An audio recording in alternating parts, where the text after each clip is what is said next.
Hey guys, welcome back to chapter 11. In this video, we are going to talk about our second intermolecular force. We're going to talk about dipole-dipole interaction. So dipole-dipole is going to be attraction between two polar molecules. So what we see here is an example of a polar molecule. We are going to review polar molecules in just a moment, but let me quickly just introduce dipole-dipole. So here we have a polar molecule.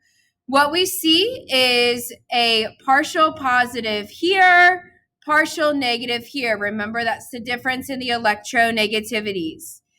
This partial positive and partial negative are no longer temporary. It is a permanent polarity. So London dispersion, we saw that was a temporary or fleeting. Now we're moving into the realm of this is a permanent dipole moment. This molecule always has a partial positive here and a partial negative here. Okay, so we're talking about polar molecules. Dipole-dipole interaction is exactly what it says. One dipole molecule is going to be attracted to another dipole molecule, and positive is going to be attracted to negative.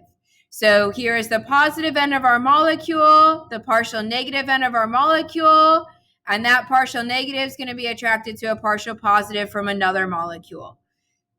And this partial negative is going to be attracted to a partial positive of another molecule. Very often when we depict intermolecular forces, because they are not actual bonds, we depict intermolecular forces with these dotted lines. So these dotted red lines show us that dipole-dipole attraction, show us that intermolecular force. Okay. So dipole-dipole attraction between two polar molecules. Positive is attracted to negative. This is a really simple compound. So this is just two atoms with a partial positive and a partial negative. Certainly these compounds are going to get a little bit more sophisticated, a little bit more to think about. So what we see here is actually one of our molecules from the first video where I introduced ethanol and dimethyl ether. This is our dimethyl ether. So what we see here is we see a bunch of carbon and hydrogen bonds right here, carbon and hydrogen bonds right here. But the bond I want to talk about is this bond right here. If you guys look at this and go back and figure out how I got to this, don't just take my word for it. But if you guys look at this carbon and oxygen bond is going to be a polar bond. There's going to be a dipole moment between this oxygen and this carbon. The bond between carbon and hydrogen is not a polar bond. So they're going to share those electrons and they're going to share them equally. But carbon and oxygen are sharing electrons. They're just not sharing them equally, big brother and little brother. Okay. So when we look at the polarity of this molecule, what we're going to see is a partial positive up here, a partial negative up here around our oxygen, and a partial positive down here by our carbon. So partial negative up here, partial positive over here.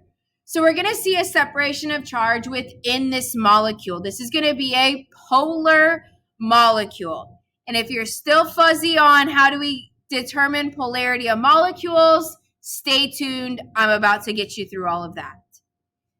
But what I want you guys to see here is with this dipole moment within the molecule, if we put a bunch of dimethyl ether molecules into a beaker with one another, this partial negative on the oxygen is going to be attracted to the partial positive in another molecule of this dimethyl ether. So what we're going to see is the partial negative on oxygen is attracted to the partial positive on carbon. And here is just another picture of the same thing. Partial negative on the red oxygen, attracted to the partial positive on the black carbon. And then here's that electrostatic map. So partial negative, partial positive interaction here. So just another more sophisticated look at the same thing as this dipole-dipole interaction. Okay, so polar molecule, positive is attracted to negative. So one of the big skills that you're going to need here is, well, how do I know if it's a polar molecule, right? So if it's a polar molecule, then we can explore dipole-dipole. Well, how do we know it's polar? So let's take it way back. So what I'm going to do now is I'm going to review all the way back to Lewis structure. So I'm going to quickly review how to draw a Lewis structure. I'm going to quickly review how to determine if there's a dipole moment. And then I'm going to review how to determine polarity in a molecule. So these are all of the skills that I expect you to have, but we're certainly just going to review them very quickly. All right. So drawing Lewis structures, let's take it way back. So the steps that I introduce for my students for drawing Lewis structures is to first calculate the total number of valence electrons that were brought to the party. So what you're going to do here, if we've got, let's do water. That's actually a really good example. If we've got water, for example, so H2O. We're going to determine how many valence electrons each of our atoms brings to the party. So hydrogen is in group 1A, so each hydrogen atom is going to bring one valence electron. And oxygen, if we look at our periodic table, oxygen is in 16 or 6A. So oxygen is going to bring 6 valence electrons to the party. So we've got 8 valence electrons at our disposal, okay? If we're talking about polyatomic ions, so something like sulfate that has a charge, we also need to consider the charges. So we need to add those 2 extra electrons in there, okay? So calculate the total number of valence electrons. Step 2 is to draw the correct skeletal structure. So hopefully this is something you guys are a bit more comfortable with. But some helpful hints here is hydrogens are always terminal, so you'll never find a hydrogen in the middle of a molecule.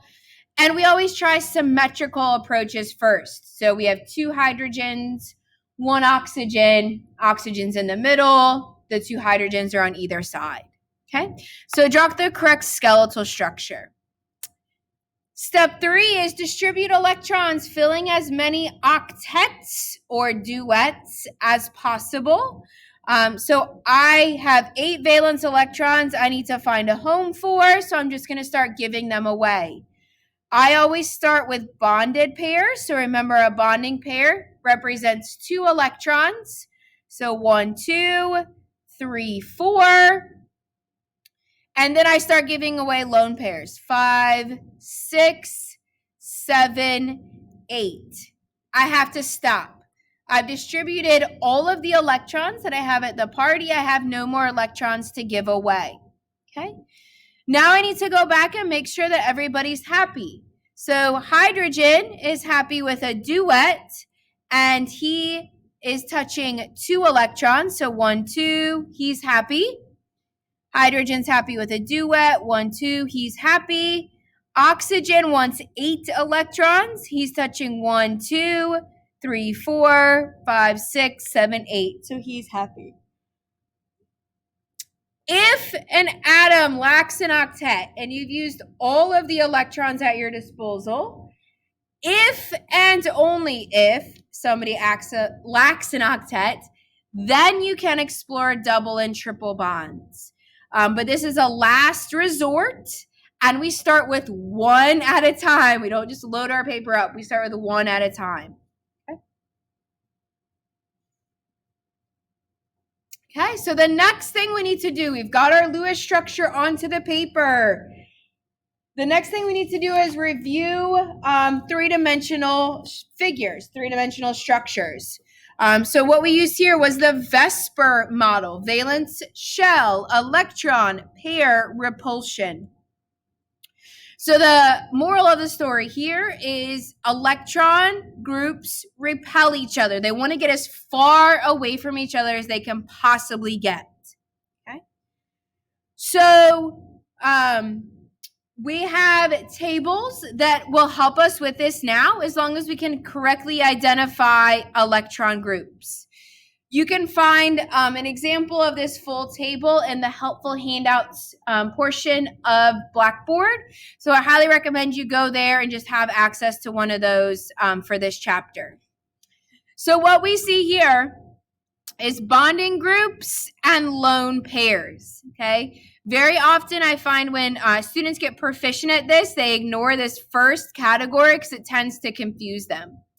So bonding groups are going to be the number of bonds on the central atom. So if I click back here, carbon in this case is my central atom, and I've got 1, 2 bonding groups. So single bonds, double bonds, triple bonds, that counts as one group. So bonding groups are going to be any of the bonds that we see. Lone pairs are going to be any lone pairs on the central atom. So water was an example of this when I drew the Lewis structure. For water, remember that oxygen had 2 lone pairs, right? So it's the lone pairs on the central atom. So in this case, we've got 2 bonding groups, 1, 2. We've got 2 lone pairs, 1, 2. Okay. Once you identify lone pairs and bonding pairs on the central atom, now you're ready to find what category it's in. So let's stick with water. Water had 2 bonding groups and 2 lone pairs. So 2 bonding groups, no lone pairs, not it. 2 bonding groups, 1 lone pair, nope, not it. Here we are, 2 bonding groups, 2 lone pairs. Now that I've identified it as being in this column right here, this row right here, then we read it across. Electron geometry tetrahedral, molecular geometry bent, and that's an example of what it might look like, okay? Being able to get to the molecular geometry, being able to picture this molecule in 3 dimensions is very, very important to being able to recognize it as polar or not polar, okay? So for example, both of these molecules here have dipole moments, and I'll show you how I get to that in just a minute.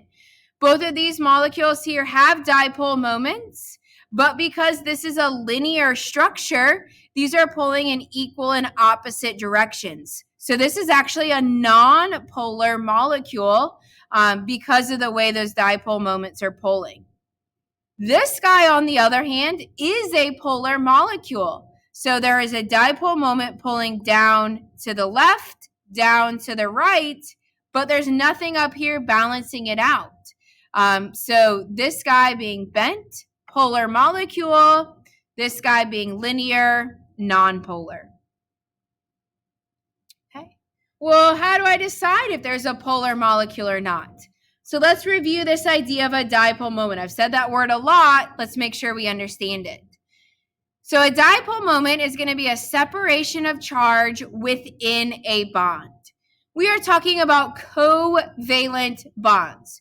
We are talking about the sharing of electrons. So when we look at a chemical bond, these 2 atoms are going to be sharing electrons, but they may not necessarily be sharing them equally. Okay, so the silly analogy that I put forth here is big brother and little brother. So I have 2 kids. I have a 3-year-old, I have a 5-year-old. They get a brand new toy for Christmas. and they're so excited, so pumped to play with it. I say, all right, guys, go ahead and go upstairs and go play with your new toy. Make sure you share it. They're going to look at me and they're going to say, okay, mommy, we'll share it. And they're going to run upstairs. Are they going to share that toy equally? No, they are not. Who is going to have more time with that toy? Yeah, big brother. And who's going to have less time with that toy? Little brother. So same thing is going on here. Are these two atoms sharing electrons? Technically they are, yeah. But in this case, oxygen is hogging the electrons. He's going to be electron rich. He's big brother. And hydrogen is left in the absence of electrons. He's going to be electron poor. Okay? He's going to be little brother. Well, what comes with electrons? Well, that negative charge comes with those electrons, right? So this electron-rich area is going to have a partial negative charge because he's hogging the electrons.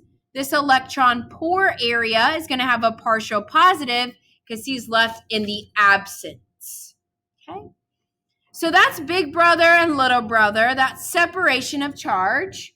Well, how do we know who's big brother and little brother? Great question. Big brother and little brother has to do with something called electronegativity. So electronegativity is the ability to attract electrons to itself. So somebody that has a higher electronegativity is going to make himself more attractive to those electrons and therefore hog them. Somebody that has a low electronegativity is not going to be very attractive to those electrons, and he's going to be left in the absence of electrons. This electronegativity chart is, again, something that I highly recommend that you just have available to you. It is also in the helpful handouts section of Blackboard, and it's something that you should really just have access to during this chapter. So looking at these electronegativity numbers, we see fluorine up here has the highest electronegativity. So he would be the most attractive to electrons. So he's going to always be big brother no matter who he's with. And then we see francium down here has the lowest electronegativity at 0.7. So no matter who he would be partnered with, he would always be little brother. Okay? So when we're looking at a chemical bond to try to determine are they sharing equally or are they sharing unequally, what we're going to do is we're going to look at a chemical bond. We're going to find the electronegativity of each of the atoms. So electronegativity for oxygen is 3.44. Electronegativity for hydrogen is 2.20. And once we have the electronegativity, we're going to take the difference. We're going to subtract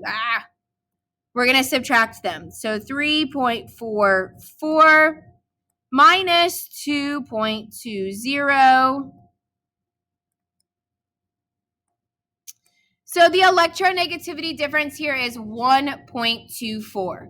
So looking at a chemical bond, isolate a single bond, subtract the electronegativity difference, and this is going to tell us if they're sharing equally or unequally. And here is that chart that's going to tell us the cutoffs. So if we subtract the electronegativity difference, and it is between 0 and 0.4, we would say, oh, they're sharing them equally, okay? So we subtract the electronegativity difference. It comes out to 0.2. We would say sharing those electrons pretty equally. That's a non-polar or a pure covalent bond. So there is no dipole moment, no separation of charge. If we subtract the electronegativity and it is between 0.4 and 2.0, this is where there will be a dipole moment. So if the electronegativity difference is somewhere in here, it's large enough that they are not sharing equally. Okay? So what we'll have is a big brother and a little brother. We'll have a separation of charge, and we call this a polar covalent bond. So unequal sharing of electrons. So with a polar covalent bond, now our molecule has the opportunity to be a polar molecule. Okay? If the electronegativity difference is anything above 2.0, we no longer have big brother and little brother. We just have mean brother who stole the electrons and didn't share it all with his little brother. So above 2.0 is where we have an ionic bond. We have that transfer of electrons. So electronegativity difference is so great that the electrons are just kicked over. Okay. So dipole moment, kind of the magical spot here is between 0.4 and 2.0. So clicking back to our water example, I subtracted the electronegativity difference. The difference was 1.24. So that's in this middle region here. So I know that that is a polar bond. And then specifically, oxygen is big brother because he had the higher electronegativity. So he's hogging the electrons. And hydrogen is little brother. He's got the partial positive because he's left in the absence. Okay. So we're almost there. We're getting there, right? Lastly, is it a polar molecule? So now we have to think about the molecule in 3 dimensions. So here is the graphic from your textbook, and I want to break this down a little bit better, but let's just start here. So if the molecule, and again, this is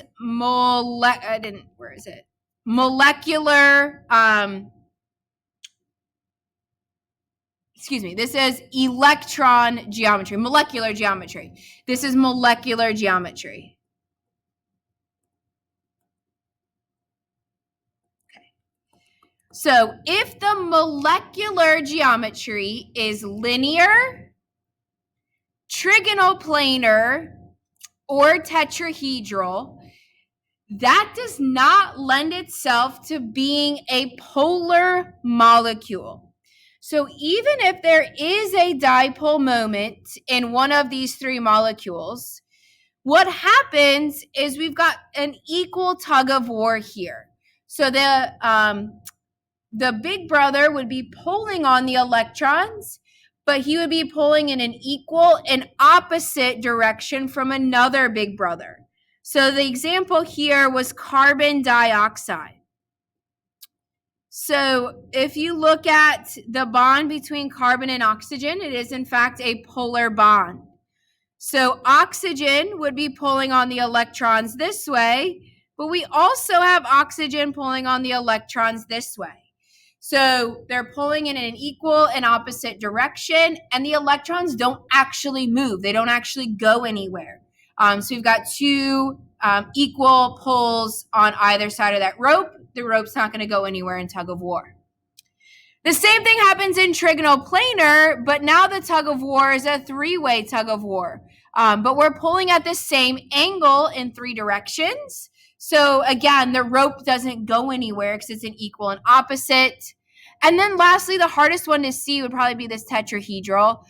So again, it's pulling in an equal and opposite direction. Just happens to be pulling in 4 different directions, but all with the same angle. Okay? So linear, trigonal planar, tetrahedral, non-polar molecule. If the molecular geometry is bent or trigonal pyramidal, we have the opportunity for it to be a polar molecule.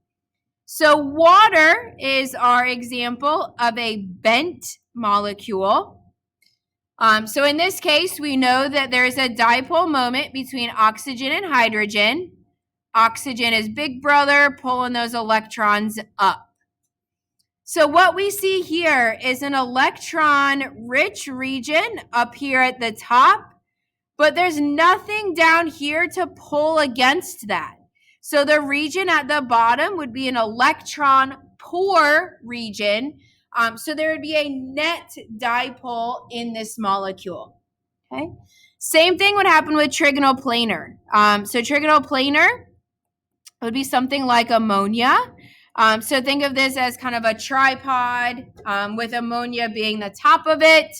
And again, we'd see an electron-rich region up here, electron-poor region down here, with a net dipole kind of going up through this molecule. So what we see is bent and trigonal pyramidal give us the opportunity for a dipole moment to happen. Okay. The way that I simplified this a little bit for my classes, and this is not an all-inclusive explanation, but it's going to start to give you a really good foundation. Things are going to get a little trickier as we get more sophisticated, but it's going to give you a good foundation. There's two things we need to consider. So is it a polar, that is not how you spell polar, is it a polar molecule? We have to ask ourselves two questions. One, is there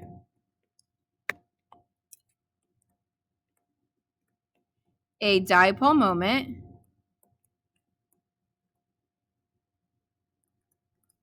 And two,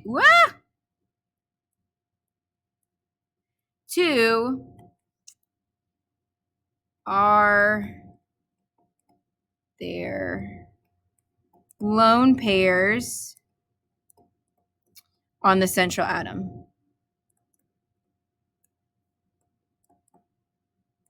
Okay.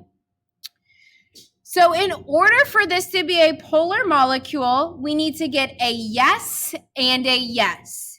If the answer to either one of these questions is no, we shut it down. It's a non-polar molecule. But if the answer is yes to either or to both of these questions, then we have a polar molecule. So our example is water. Okay, so first question, is there a dipole moment? So I would isolate this bond right here. I would look at the electronegativity difference. I would see that it's 1.24. Is there a dipole moment? Yes, there's a dipole moment. Now, to think about this molecule in 3 dimensions, I have to think about the molecular geometry. And a really quick kind of shortcut to this is, are there lone pairs on the central atom? So if there are lone pairs on the central atom, likely the molecular geometry of this structure is going to lend itself to either bent or trigonal pyramidal. Okay, so this is kind of your shortcut to get to one of these two structures. So are there lone pairs on the central atom? Yes.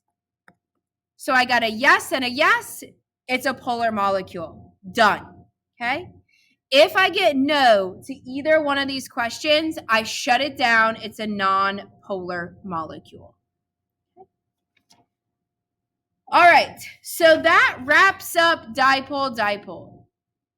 Most of this was review, hopefully. We had just a little bit of new material. So let's review the new material. Dipole-dipole is an interaction between two polar molecules or atoms. So dipole-dipole is a interaction between two polar molecules. That polarity is a permanent polarity. It is not fleeting, it's permanent. So dipole-dipole is going to be a stronger intermolecular force than London dispersion. And then lastly, remember, all molecules feel London dispersion. So dipole-dipole would be in addition to London dispersion. So water would have London dispersion and dipole-dipole intermolecular forces or intermolecular interactions. Okay. And really the key to this one is you got to determine if it's polar or not. Once you determine if it's polar or not, then you can classify it. Hope you guys found this helpful.